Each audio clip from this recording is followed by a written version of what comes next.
ओम नमः शिवाय। नमः शंभवाय च मयो भवाय च नमः शंकराय च मयस्कराय च नमः शिवाय च शिवतराय च। अर्थात सुख भोग, मोक्ष रूप, सुख देने वाले, भक्तों का कल्याण करने वाले शिव को नमस्कार है। शिवा भवानी शारदा शंकर देव मनाए, सती पार्वती दे भक्त जनन सुखदाय। पढ़हि सुनहि पावहि सृजन, नित्य नूतन अहलाद। शंकर भक्ति हिय दरहु, जन ज्वाला प्रसाद। पूर्ण सचिदानंद घन शंकर देव महेश, तिनके पद वंदन करहूँ काटे कठिन कलेश। शिव शंभु गणपति सुमिर, गुरपद रज ही लाए। श्री शंकर के पद कमल, प्रेम सहित मन लाए। श्री मचक्कर गौरीपति, वेद गम्य भगवान। जग वंदित तारण तरण, जन रंजन सुखदान। कृपा सिंधु अशरण हरण, सकल भय शूल। शिव अपने जन पर सदा रहो अनुकूल। विघ्न विदारण सुख करण, गणपति सिद्धि दातार। चरण कमल रज को सदा, बंदो बारंबार। नंदीश्वर गिरजा गिरीश, गंगाधर सुर ईश। वाणी जगराणी गिरही, पुनि पुनि नावहु शीश। श्रोता वक्ता के भवन, मंगल होहि अनेक। दृढ़ भक्ति कर राखिए, शंभु नाम की टेक। ये सभी श्लोक हमने शिव पुराण से लिए हैं, जो कि मोक्ष पद प्राप्त करने के लिए सबसे श्रेष्ठ और उत्तम श्लोक हैं। इन्हें बारंबार सुने, ध्यान करें, सुमिरें, ताकि हमें मोक्ष की प्राप्ति हो। ओम नमः शिवाय। हे शिव शंभु, सब पर कृपा करो महाराज। आपकी दया से ही सबके सकल सिद्ध हो जाते सब काज। हे शिव शंभु, हे महायोगी महाराज। जल रहा हूँ धरती पर तन और मन की अगन से। गंगा बहाकर शीतल कर दो तुम अपनी लगन से। छलनी है सीना मेरा लोगों के तानों से। बंद करो मुंह सबका तुम अपने तीर कमानों से। मूढ़मती हूँ, अनपढ़ हूँ और मैं हूँ निपट गंवार। जैसा भी हूँ तुम्हारा हूँ, अपना लो देकर अपना प्यार। पापी हूँ, अधर्मी हूँ, मैं कुकर्मी अवतार। शरण में लेकर अपनी मुझे भव से कर दो पार। मंदिर गया न तेरे कभी, ना की मैंने पूजा मनुहार। अपने चरणों की धूल में मिलाकर कर दो मेरा भी उद्धार। नहीं जानता तुझे मनाना, ना जानू कोई व्यापार। सुना है मैंने झुक जाता है, तू सुनकर जरा सी पुकार। देखा नहीं तुझे कभी किसी ने इन आँखों से साकार। बंद किया जब नेत्रों संगमन, हुआ तेरा सकल दीदार। हे शिव शंभु, सब पर कृपा करो महाराज।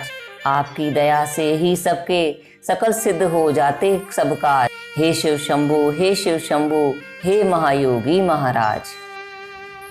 एको ही रुद्रो न द्वितीयाय तस्तु, यानी अंत काल में एक रुद्र ही अवशेष रहते हैं। इनका मंत्र है ओम त्र्यंबकम यजामहे सुगंधिम पुष्टिवर्धनम उर्वारुकमिव बंधनान् मृत्योर्मुक्षीयमामृतात्।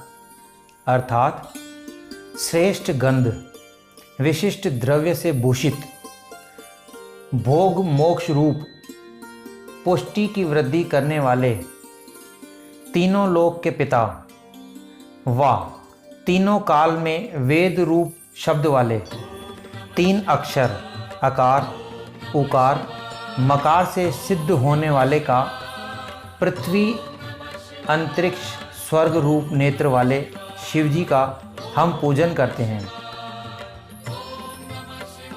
हमें मृत्यु से छुड़ाकर जो जन्म मरण का कलेश देती है, उस विधान से पृथक कर, जैसे पका करकंधू फल शाखा से स्खलित हो जाता है, ठीक उसी प्रकार मुझे मृत्यु से छुड़ाकर मुक्ति का भागीदार बनाओ। भगवान शिव योगेश्वर हैं। सकल पुरातन को कहो, शिव पुराण में सार, पढ़िए सुनिए प्रेम से, मिलहि पदार्थ चार। जो शिव की महिमा गान करते हैं, जो शिव में ध्यान लगाते हैं, जो शिवमय हो जाते हैं, उन्हें निश्चित रूप से मोक्ष मिलता है।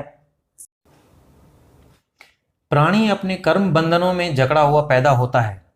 सारी उम्र उन कर्मों को पाप और पुण्यों में परिवर्तित करता हुआ अटल मृत्यु की गोद में सो जाता है, चीर निद्रा में। यह निद्रा तब टूटती है जब वो यमराज व धर्मराज के समक्ष उपस्थित होता है।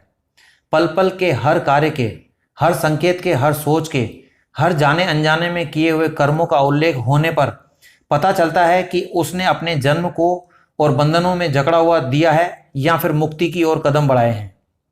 उन्हीं कर्मों के आधार पर तथा जीव की इच्छा द्वारा चुने हुए स्थान, देश, काल में पुनः उसका जन्म होता है, इस आशा के साथ कि अब उसे मोक्ष की ओर बढ़ने वाले कर्म करते हुए अपनी जीवन यात्रा पूरी करनी होगी। जिस प्रकार आप नदी के पानी में उतरे बिना तैरना नहीं सीख सकते, ठीक उसी प्रकार से आप इस भवसागर से पार भी नहीं पा सकते। इससे निकलने के लिए आपको तैरने की कला आनी चाहिए, यानी अपने कर्मों को सुधारना आवश्यक है। ईश्वर ने हमें इस घोर कलयुग में जन्म देकर हम पर उपकार किया है, क्योंकि इसी घोर कलयुग में हमें काम, क्रोध, लोभ, मोह, अहंकार जैसे लुटेरे लूटते हैं। ये पानी के रूप में होते हैं जिनमें हम जन्म लेने के साथ ही डूबने लगते हैं। यदि ये न होंगे तो हमें उस महाशक्ति का ना तो एहसास होगा और ना ही हम उसे प्राप्त करने का कोई प्रयास कर पाएंगे। अतः हमें इन पांचों लुटेरों से अपने को छुड़ाकर मोक्ष प्राप्त करने को ही जन्म सफल होना कहते हैं, यानी तैर कर बंधनों से छुटकारा पाना। उस महाशक्ति का ध्यान, सिमरन, भजन, सत्कर्म, धर्म पर चलना, ये सारी क्रियाएं करते हुए जब हम इन बंधनों से तैर कर ऊपर उठ जाएंगे, तभी हम ब्रह्मांड स्वरूप होंगे। तभी हम इस खगोलीय घटनाओं के साक्षी होकर अपने मालिक से मिलने का रास्ता खोज पाएंगे।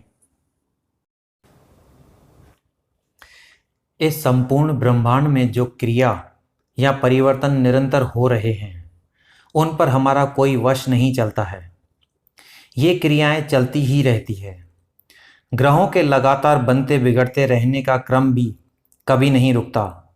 क्यों? क्योंकि ये कार्य किसी साधारण या असाधारण मनुष्य द्वारा संचालित नहीं है, वरना ये कभी भी कई बार रुकता या हमेशा के लिए बंद हो गया होता। मगर ये क्रियाशीलता एक अद्भुत, महान और परम शक्तिशाली शक्ति के द्वारा केंद्रित की गई है, जो नित्य निरंतर गतिमान रहती है। ये कभी भी रुक नहीं सकती। ये नित्य, शाश्वत और अनंत काल से चली आ रही है।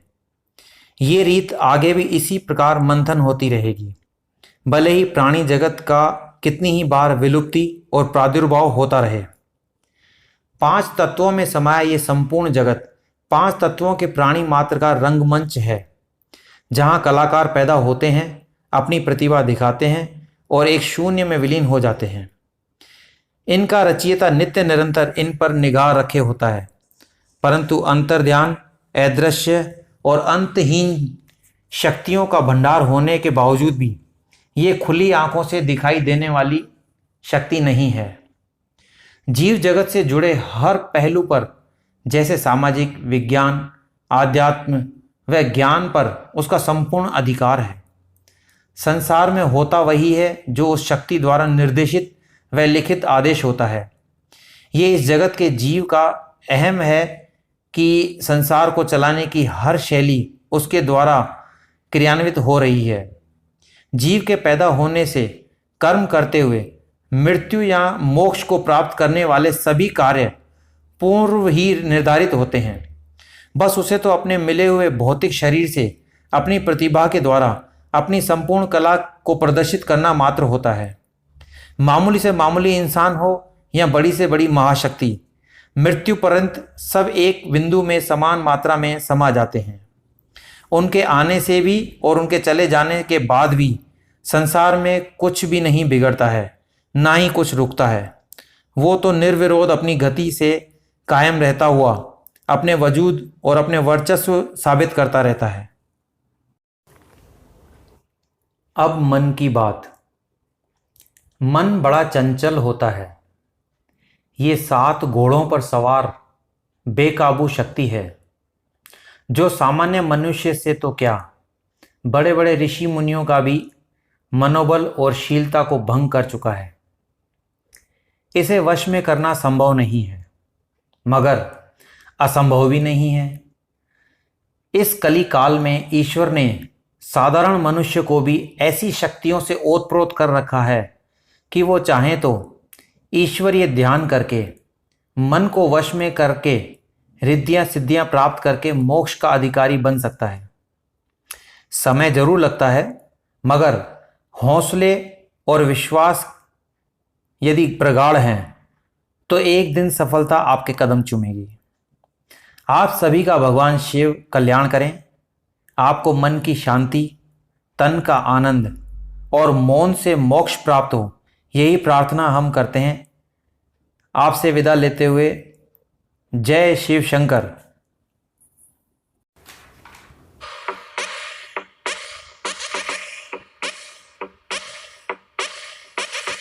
जाग जाग जाग मुसाफिर, जाग जाग जाग, भाग भाग भाग मुसाफिर, भाग भाग भाग। ओम। हाथ बांधे क्यों खड़ा है, तेरे पीछे काल पड़ा है, टूट के गिर जा चरणों में, देख तेरे आगे महाकाल खड़ा है। ओम। चैन से ना बैठना कभी तू, राह में ना थकना कभी तू, मंजिल तुझे मिल जाएगी प्यारे, राह में ना थकना कभी तू। ओम। स्वर्ग पाना है तुझे घर, भाग्य अपने ले जगा, किस्मत तेरी खुल जाएगी, बस शिव को तू ले मना। ओम। झूठे संसार से तोड़ ले हर नाता, मतलबी है यहाँ सभी, किसी को तू नहीं भाता। ओम। खत्म हो रहा है हर घड़ी तू, पल पल जाता बीत तेरा, जोड़ ले सांसें तू अपनी, मृत्युंजय ही एक मीत तेरा। ओम। नफरत करे दुनिया तुझसे, तू ठोकर मार जमाने को, निश्चित तेरा मोक्ष होगा, लग जा तू शंभु मनाने को। ओम। जिसके चरणों में सभी देव नित्य शीश नवाते हैं, शरण हो जा तू भी उसी के, ओमकार ही भव पार लगाते हैं। ओम। त्रिनेत्र के चक्षुओं से बहती प्रेम की गंगा धार है, शिव ही शक्ति, शिव ही पूजा, शिव ही जीवन आधार है। ओम ओम ओम।